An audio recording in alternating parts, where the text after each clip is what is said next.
तो चलिए आज शुरू करते हैं नया चैप्टर। अभी हमने कुछ दिन पहले पढ़ा था, क्या पढ़ा था? लाइन्स एंड एंगल पढ़ा था ना, लाइन्स एंगल। उससे रिलेटेड एक चैप्टर है, क्योंकि अगर वो पढ़े होते तो तभी ये समझ में आएगा आगे, है ना। क्या है? ट्राइंगल। क्या चैप्टर? ट्राइंगल। अरे वो ये जो ट्राइंगल है क्या होता है? Try plus angle, try plus angle. Try मतलब होता है क्या? एंगल मतलब जानते हो क्या होता है? जिसमें 3 एंगल हो। और 3 एंगल बने कैसे? एंगल बनते कैसे थे? जब कोई दो साइड क्या होती थी आपस में, एक पॉइंट से निकलती थी। चलो एक एंगल ये बन गया, ठीक है। और आपस में क्या होते हैं? इनक्लोज होते हैं। तो ट्राइंगल क्या होता है? अच्छा आपने देखा होगा, कौन खाया आपने? कौन छोड़ो, कुछ आता है तिकोना टाइप का चिप्स आता था, बिंगो का, है ना। बिंगो ट्राइंगल देखा होगा ना चिप्स। मतलब उसमें क्या है? 3 साइड थी। क्या थी? 1 2 3 साइड, 3 साइड थी। तो अब वो क्या था? जो तीनों साइड थी वो एक दूसरे से क्या थी? इनक्लोज थी, बंद किए हुई थी एक दूसरे को। कुछ ऐसा ही तो था, है कुछ ऐसा। देखो क्या है, सारी एंगल, सारे साइड एक दूसरे क्या की हुई है? इनक्लोज। मतलब बंद की हुई है। तो ट्राइंगल क्या होता है? एक प्लेन फिगर होता है। प्लेन फिगर मतलब क्या कि आप उसको कहीं भी नॉर्मली ड्रा कर सकते हो। जैसे सर्किल है, आप उसको कहीं भी ड्रा कर लो, लेकिन स्फीयर को ड्रा नहीं कर सकते, क्योंकि स्फीयर 3D होता है। एक चूड़ी ले लो और एक क्या ले लो? गोला। चूड़ी तो बना सकते हो ना, इस पाता नहीं, गोला बना सकते हो, क्योंकि गोला में क्या होती है? लेंथ ब्रेथ हाइट तीनों होती है ना। प्लेन जहां भी लिखा है, प्लेन में सिर्फ क्या होता है? ब्रेथ और लेंथ और ब्रेथ, ये होती है। तो एक प्लेन फिगर जो कि बाउंड होता है 3 लाइन सेगमेंट से। देखो एक लाइन सेगमेंट ये, दूसरी ये, तीसरी ये, 3 लाइन सेगमेंट से बाउंड हुआ, है ना। इसी को क्या बोलते हैं हम? ट्राइंगल कहते हैं। और इसको हम डिनोट किससे करते हैं? सिंबल, और एक छोटा ट्राइंगल बना देते हैं, ठीक है। इसको डेल्टा भी बोलते हैं। क्या बोलते हैं? डेल्टा, ठीक है। लेकिन डेल्टा इसको बोलते हैं फिजिक्स के लैंग्वेज में, मैथ की लैंग्वेज बोल देते हैं कहीं, लेकिन ऐसे बिल्कुल स्मॉल सा बना देते हैं। क्या? ट्राइंगल का साइन, इससे डिनोट करते हैं, ठीक है। अब एक चीज आया, ये हमने बनाया एक ट्राइंगल जो कि 3 ये प्लेन सरफेस, प्लेन उसको है, क्या है? प्लेन फिगर है, जो कि बाउंड है 3 लाइन से, है ना। बाउंड 3 लाइन से दिख रहा है, 3 लाइन से बाउंड है, 3 से बाउंड है। तो देखो यहाँ पे इसमें 3 वर्टिसेस है। वर्टिसेस मतलब होते हैं किनारे। वर्टिसेस मतलब क्या होता है? पहला ये, दूसरा ये, और तीसरा ये। इसमें 3 साइड है, AB, BC, CA, 3 साइड भी है, और 3 एंगल है। एंगल A, एंगल B है, एंगल C, है ना। एंगल है कि नहीं है? अब देखो, तो समझ गए ट्राइंगल क्या होता है? ट्राइंगल समझ गए क्या होता है? एक प्लेन फिगर जो कि बाउंड होता है 3 लाइन सेगमेंट से। इसमें 3 वर्टिसेस होते हैं, 3 साइड होती है, और 3 एंगल होती है। एंगल, ठीक है। अब देखो टाइप्स ऑफ ट्राइंगल। अब देखो ट्राइंगल जो टाइप होते हैं on the basis of side और on the basis of angle.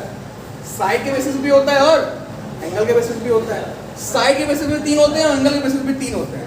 ऐसे तो और एक्सपेंड कर सकते हो, फिलहाल साइड के बेसिस पे 3 होते हैं और एंगल के बेसिस पे भी 3 होते हैं। तो साइड के बेसिस पे कौन कौन से होते हैं?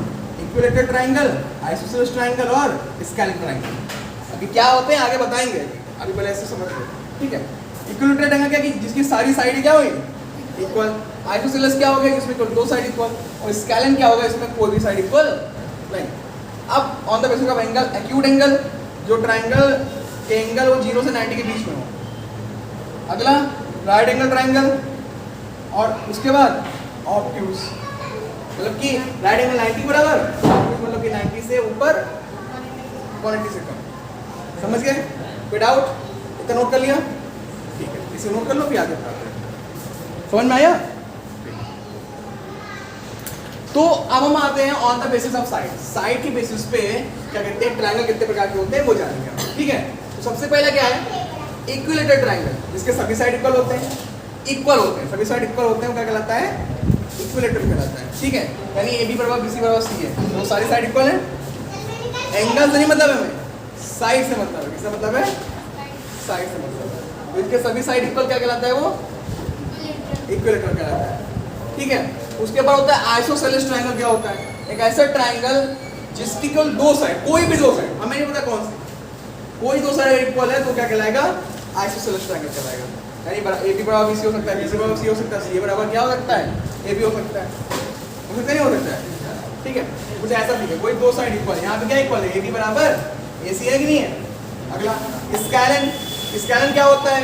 एक ऐसा ट्रायंगल जिसमें भी कोई भी साइड इक्वल ना हो, यानी ना ए बी बराबर बी सी बराबर सी है, नॉट इक्वल। ये क्या कहलाता है? स्केलन ट्रायंगल कहलाता है। समझ गए? कोई डाउट? कोई डाउट? इतना नोट कर लो, फिर आगे बताते हैं on the basis of angle. जल्दी जल्दी नोट करो। चलो अब पढ़ते हैं on the basis of angle. सबसे पहले क्या है? Acute angle triangle. हमने एक्यूट एंगल पढ़ा था जो कि जीरोस बड़ा होता है, 90 से कम होता है। वैसे ही ट्रायंगल भी क्या है? इसके जितने भी एंगल होंगे, एंगल ऑफ एक्यूट ट्रायंगल के, वो जीरोस तो बड़े होंगे लेकिन 90 से छोटे। एग्जांपल के लिए देखो, सारे एंगल 60 हैं, कुछ भी हो जाए लेकिन कोई भी एंगल की वैल्यू 90 ज्यादा नहीं हो सकती। और ऐसा होगा तो कौन सा ट्रायंगल कहलाएगा? एक्यूट एंगल ट्रायंगल कहलाएगा। उसके बाद आते हैं राइट एंगल ट्रायंगल पे। राइट एंगल मतलब क्या होता है? जिसका एंगल 190 डिग्री हो। कोई एक ऐसा एंगल, कोई तीनों में कोई ऐसा एंगल जिसका एक की वैल्यू क्या हो? 90 डिग्री हो, और जो बचे हुए रेसिप्टो हैं उनका सम कितना हो? 90 हो। तो ये क्या कहलाएगा? राइट एंगल ट्रायंगल कहलाएगा। और ऑब्ट्यूज में क्या होता है? एक एंगल 90 से ज्यादा होता है, एक एंगल 90 से ज्यादा होता है। और दो एंगल कुछ भी हो सकते हैं, दो एंगल कुछ भी हो सकते हैं। ठीक है, मान लिया पहला वाला, लेकिन और more than 90 degree and less than, sorry actually लिखना भूल गया, एंड लेस देन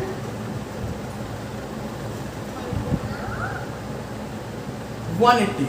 अब प्रोफेसर 180 से कम क्यों? काहे 360 से कम नहीं? आपको पूछ रहे 180 से कम क्यों, 180 से ज्यादा क्यों नहीं? जो ट्रायंगल होता है उनके तीनों एंगल का जो सम होता है कितना होता है? 180 होता है। ठीक है, इसलिए यहाँ पे ऑब्ट्यूज एंगल क्या होता है? एक ऐसा एंगल जो 90 से ज्यादा हो लेकिन 180 से कम। मान लिया एक एंगल 174 हो गया, ऑब्ट्यूज का एक एंगल 174, दूसरा एंगल 3 डिग्री, तीसरा एंगल 3 डिग्री, कुछ भी कर लो भाई, आया तो 180 ना, आया ना 180। तो ऑब्ट्यूज एंगल ट्रायंगल क्या होता है? जिसमें एक एंगल 90 से ज्यादा होता है, बाकी और दूसरा दो कुछ भी हो सकते हैं। तो ऑब्ट्यूज एंगल तीनों फिगर बने हुए हैं और इसको बना लीजिए, नोट कर लीजिए। फिर आगे हम पढ़ाते हैं, आपको कुछ नोट्स लिखवाते हैं। नोट में क्या लिख लो? चलो पहले इसको नोट कर लो, फिर आगे नोट्स लिखाते हैं। इसको नोट कर लो, फिर आगे कुछ बहुत डिफरेंट टर्म्स पे आते हैं। इसको नोट कर लो। अब देखो, अभी हमने कहा था कुछ नोट बताने के लिए, तो नोट ये दो नोट है। अभी हमने ट्रायंगल बताया ना आपको, on the basis of side and on the basis of angle. तो on the basis of angle और साइड हो गया, समझ में आ गया? On the basis of side क्या होता है? इक्विलेटरल, आइसोसेलेस और scalene. On the basis of angle क्या क्या होता है? Acute, obtuse and right angle. ठीक है, लेकिन एक कुछ नोट ये जानो कि एक ट्रायंगल आपको दे दिया, अब कह दे कि बताओ इसके सारे एंगल का सम कितना है। तो ये जान लो कि sum of all the angle of triangle, sum of all the angle of triangle क्या होता है? 180 डिग्री। जितने एंगल दिए, angle A, angle B, angle C, इनका सम होगा कितने के बराबर होगा? 180 के बराबर होगा। ठीक है, इसीलिए कोई भी एंगल की वैल्यू 180 ज्यादा नहीं हो सकती। समझ गए? दूसरा पैरामीटर क्या होता है? पैरामीटर मतलब होता है कि जितनी लेंथ दी है उनको ऐड कर दो। पैरामीटर मतलब क्या होता है? जितनी लेंथ दी है उसको क्या कर लो? सम कर दो। टोटल लेंथ कितनी है ट्रायंगल की, उसे क्या बोलते हैं हम? पैरामीटर बोलते हैं। टोटल लेंथ कितनी, उसे क्या बोलते हैं हम? पैरामीटर। तो sum of length of all three side is called parameter. Parameter क्या हो जाएगा? a plus B plus C. समझ गए? कोई डाउट? नोट कर लो इसे, फिर आगे बढ़ते हैं। Now we are going to कुछ रिलेटेड टर्म है, किससे रिलेटेड? ट्रायंगल रिलेटेड टर्म है, उसको पढ़ते हैं। अभी तक हमने जो पढ़ा वो पढ़ा। मीडियन क्या होता है? Median of a triangle. तो जो मीडियन होता है ट्रायंगल का, वो corresponding to any side line segment joining the mid point of the side with opposite vertices. देखो, ये एक वर्टिक्स हो गया, ये एक वर्टिक्स हो गया और ये एक वर्टिक्स हो गया। हो गया ना? अच्छा देखो, ये जो लाइन हमारी गई है, ये लाइन, ये लाइन, ये लाइन, इस लाइन के अपोजिट कौन सा वर्टेक्स है? ए। इस लाइन के अपोजिट कौन सा वर्टेक्स है? बी। और इस लाइन के अपोजिट, इस लाइन के अपोजिट कौन सा वर्टेक्स है? सी, है कि नहीं? तो क्या कह रहा है कि जब लाइन जो मिड पॉइंट को काटे कि अपोजिट वर्टेक्स से एक ऐसी लाइन ड्रॉ करो जो सामने वाले लाइन को क्या करे, मिड पॉइंट डिवाइड करे, क्या करे, मिड पॉइंट पे काटे, मतलब 20 से बराबर पॉइंट इंटरसेक्ट कर दे। और ऐसा करने पे जो तीनों सेगमेंट से जो लाइन कट आएगी वो जहां पे एक दूसरे को काटेगी वो क्या कहलाएगी? ये क्या हो गया यहाँ का? वो सेंट्रोइड कहलाएगा, यानी मिड पॉइंट ऑफ ट्राइंगल कहलाएगा। क्या कहलाएगा? Mid point of triangle. यही कहलाएगा मीडियन ऑफ ट्राइंगल। ये क्या कहलाएगा? समझ मीडियन ऑफ ट्राइंगल क्या होता है? अपोजिट वर्टेक्स से आप क्या कहते हैं, सामने वाले लाइन सेगमेंट पे क्या करिए, एक परपेंडिकुलर लाइन डालिए, एल्टीट्यूड डालिए, है ना, लाइन सेगमेंट डालिए, ठीक है। तो जहां पे ये क्या कहते हैं लाइन एक दूसरे को कट करेगी वही क्या कहलाएगा? मीडियन कहलाएगा, सेंट्रोइड कहलाएगा। It is clear? हाँ, without okay, note it down. और आज के लिए इतना ही रखते हैं, बाकी कल पढ़ा देंगे और चीजें। धन्यवाद।